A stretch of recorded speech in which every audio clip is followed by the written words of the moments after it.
Brad, ito yung nasolusyonan na natin na problema, no? Ito yung sinasabi ko sa inyo na pinaka-normal niya.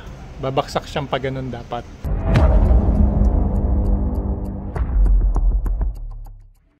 Good morning mga brad. Welcome back to my YouTube channel. Ngayon, ang topic natin ngayon tungkol dito sa ating gear. May issue daw tong gear natin eh. Kadalasan kasi na nagpupunta sa atin dito, gusto magpapalit ng ball race. Kasi nga daw minsan ngalay ang kanilang kamay at may kabig ang kanilang manubela. Yun, bago natin siyempre palitan yung, o bago natin sila sundin, check upin muna natin ng gusto kung ano talaga yung sinasabi niyang may kabig o mahirap iliko, kung bakit nangangalay ang kanyang kamay. Siyempre una natin check dyan yung gulong niya, kung tama sa hangin, titignan natin. Tapos pangalawa yung pinaka wheel bearing niya, check upin natin. Kung okay naman, ang susunod natin yung sinasabi niyang ball race.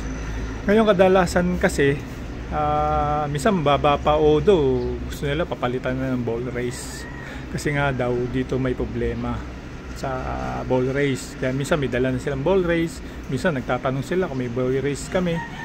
So sabi ko naman meron, kaso check upin muna natin. Yun nga, number one na check upin natin yung gulong, pati yung wheel bearing nya. Susunod na natin yung sinasabi niyang ball race bago natin siya talagang palitan. Yun, napansin ko lang itong gear kasi hindi lang isa, dalawa, tatlo, siguro lagpas-10 na yun nagpunta rin sa atin dito na ganun ang problema, no? Yung ngalay, may kabig daw, mahirap daw ilikyo, minsan daw kumakabig ng pakanan, pakaliwa, iba-iba istorya nila eh. Kaya ganun ang ginagawa natin, check up muna sa gulong, tapos pinaka wheel bearing nya, check up, tsaka natin isunod check upin yung sinasabi niyang. Ngayon, una natin ginagawa, syempre check upin natin yung pinaka lock, kung maluwag ba o humigpit ng gusto, nadamay yung pinaka primary lock niya. Pag nadamay kasi yung primary lock niya sa pag lock niya, doon na nababago yung pagkakahigpit ng manubela. Kaya number one na ginagawa natin, inaalis natin, tapos lilalagyan natin ng grasa. Kung kulang sa grasa, lagyan ng grasa. Kung hindi naman, i-lock lang ng maayos para sa ganun na hindi na mabago yung pinaka ng manubela. Ngayon, ipapakita ko kung ano yung sinasabi kong wheel bearing para doon sa mga newbie natin na ka-rider dyan. Alam nila kung paano pag-check ng wheel bearing at saka ng gulong. Ngayon, unahin natin yung sa gulong. Sa gulong naman, madaling i-check yung gulong. Meron naman tayo ritong guide. Ito, kung ilang PSI yung gulong mo. Ito yung PSI, yun yung tigas eh. Yung pressure ng yung gulong. Sa unahan, ayan, sa unahan, 29 PSI. Tapos sa hulihan, 33. Pag sakto yung gulong, yung PSI ng gulong mo, yun, pupunta naman tayo dun para i-check yung wheel bearing. Ang wheel bearing nandito kabila niyan, dalawa yung wheel bearing. Same lang ng pang Gravis, Aerox, saka gear. Kaya isa lang sukat nila sa wheel bearing. Ayan, hawakan nyo lang dito. Ayan, lilagyan natin ng para naikot natin. Una, syempre, ikutin yung ganyan. Tingnan nyo kung may lumalagatok o may nagkikiskis. Pag may nagkikiskis, syempre, una yung check it. Baka lumikiskis lang dyan sa brake pads nyo. Pangalawa, pag medyo iuga-ugaan nyo lang gano'n. Konting-konti, kailangan mapakiramdaman nyo lang na may uga. Kung wala naman uga, yun, dadako na kayo dun sa mismong ball race. Pag-check naman ng ball race, uga-ugay nyo lang ganun to. Mararamdaman mo rin yan kung meron siyang konting gap.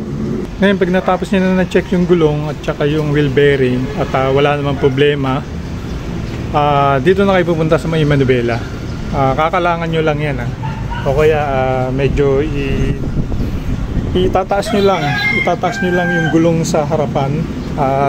Padiinan nyo to, padiinan yung hulihan, Mararamdaman mo na siya rito eh. Katulad nito, meron siya, ayan, kung nakikita nyo, bumabalik siyang gano'n, di ba? May parang kanto. Ayan. Ayan, oh, may kanto siya, oh. Ayan. Kung nakikita nyo, may kanto. Kasi dapat, pagka ginanon mo yan, babaksak ng gano'n yan. O, pag ano yan. Depende sa pwesto, Depende sa pwesto nung pagkakapwesto nung motor nyo, Ito kasi medyo nakababa tayong gano'n. Pero ang kadalasan baba nito, basta't pantay yung pinaglalagyan ng gulong mo. Pag ginanyan mo yan, babaksak na ganun yan. Yan, babaksak.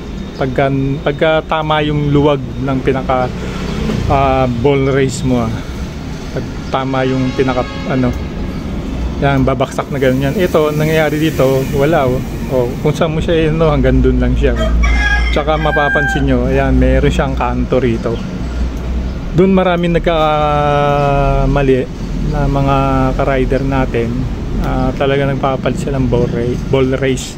Sa atin naman dito, hindi tayo basta-basta rin nagpapalit kasi stock yan matibay yan, stock ng Yamaha Ngayon, pag nagpapalit kayo tapos nang nailagay dyan aftermarket, mas gagastos pa kayo, doble gastos gagawin nyo. Ngayon, ginagawa natin dito, grinagrasahan natin yung pinaka ball race nya. Tapos kaya doon sa mga may problema tungkol dito sa ating manubela, ganun lang, obserbahan nyo lang ganyan, ginagawa ko, liluluwagan ko muna secondary lock, luluwagan ko konti yung secondary lock, tapos yung primary lock na ipipwesto ko na maayos yun para maging maganda yung handling niya, kasi malaki epekto to sa rider talagang mangangalay ka, lalo na kung maghapon ka nagmumotor o nasa endurance ka, ngalay ka talaga dyan. So ayun lang mga brad, yung mabibigay natin tip, para iwas gastos lang tayo, kasi magkano rin papalit ng ball race, magkano yung stock na ball race, tapos magkano pakabit nyan, plus yung oras, ang dun yung oras di ba?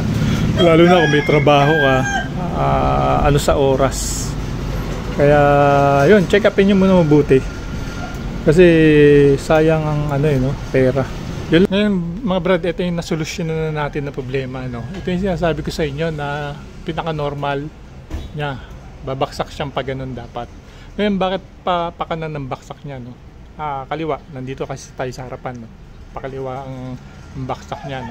Nandito kasi yung disc brake niya. Ayan. Ayan yung disc brake niya. Ayan. Hindi ko inaano. Ayan. Kasi nandito yung disc brake niya, nandiyan yung bigat, kaya pag ganun ang niya talaga. Kaya pagka ginanon nyo siya, yan, normal din yan, normal din yan, kasi binigyan natin ng pwersa patulak na ganun Pero kung igigitna mo siya, ayan, kung igigitna mo, mas lamang yung baksak niya kagad dito. So naman, pag binigyan mo siya ng pwersa, babaksak siya rin dapat. Yun yung normal ng walang problema yung ball race mo. Tsaka mararamdaman mo naman kung may may maaligas-gas. Ipapat ka ng ball race, talagang lahat to baklas. Kulang-kulang 2 oras ang guguhuli nyo rito, plus syempre yung pera na masasayang mo. Pero kung marunong naman yung gagawa, masusolusyonan to. Basta dun sa mga mabababa ang odo. Wag naman yung talagang napakataas na ng odo mo, tapos pilitin mo pa rin na remedyohan lang yung pinaka ball race mo. Baka talagang may problema na yung ball race mo dapat talagang palitan. Ang bidyong ito para dun sa mababang odo, dahil kadalasan kasi talaga minsan nasa 1,000 na odo, 2,000, 5,000 na odo, 10,000. Gusto nila magpapalit ng ball race, pero upon checking natin wala namang problema yung ball race nila. Kaya yun lang mga brad, konting idea lang doon sa mga natin dyan, kagir ay Malan Delibro, Mabalos.